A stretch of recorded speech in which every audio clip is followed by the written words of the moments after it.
My argument for jurisdiction.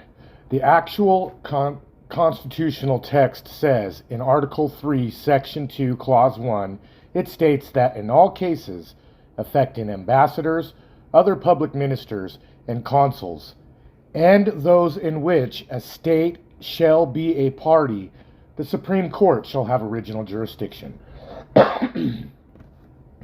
But according to Black's Law Dictionary, revised 4th edition, 1968, in the phrase "those in which" denotes an additional category, not a continuation. This means the framers deliberately separated state party cases from foreign affairs cases. And in fact, the linguistic distinction proves that cases involving a state as a party are not bundled with ambassadorial matters. They are independently mandated for Supreme Court original jurisdiction because if foreign affairs are so vital they require Supreme Court oversight, then the inclusion of state party cases is not redundant. It's a deliberate elevation of sovereign conflict to the highest court. In the Federalist Paper number 80, Hamilton wrote, "It is essential that there be a tribunal to which all cases in which the United States is a party shall be referred." This reinforces federal oversight when sovereigns are involved. Furthermore, there is no discretion to ignore jurisdiction. Joyce v. U.S. The state may argue Judicial Reform Act allows the Supreme Court to use discretion to decline cases. But in fact, Joyce U.S. makes it clear there is no discretion to ignore lack of jurisdiction. Jurisdiction is not optional. It is a threshold requirement. When Article 3 mandates original jurisdiction, no statute or reform act can override it. Courts proceeding without jurisdiction act ultra vires, which means beyond its powers. Furthermore, Blackstone's Commentaries on Laws of England, Book 3, Section 23 states, "It is a fundamental rule of natural law that no man ought to be a judge in his own cause. But in fact, when a state is a party and pays the judge, pays the prosecutor, and pays the defense, it violates this principle.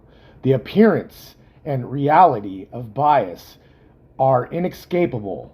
Blackstone's rules demand external, impartial adjudication, which only the Supreme Court can provide."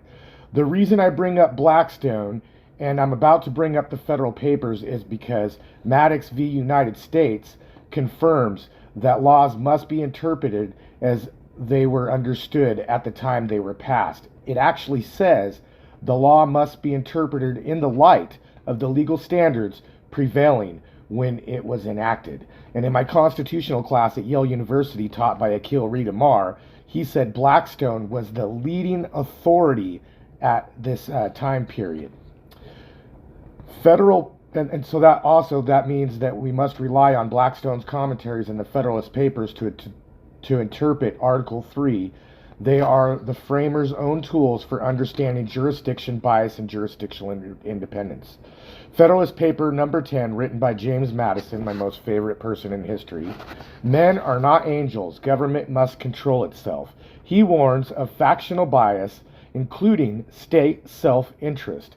Federalist Paper number 78, wrote by Hamilton, he wrote, "The independence of the judge is equally essential to the impartial administration of justice.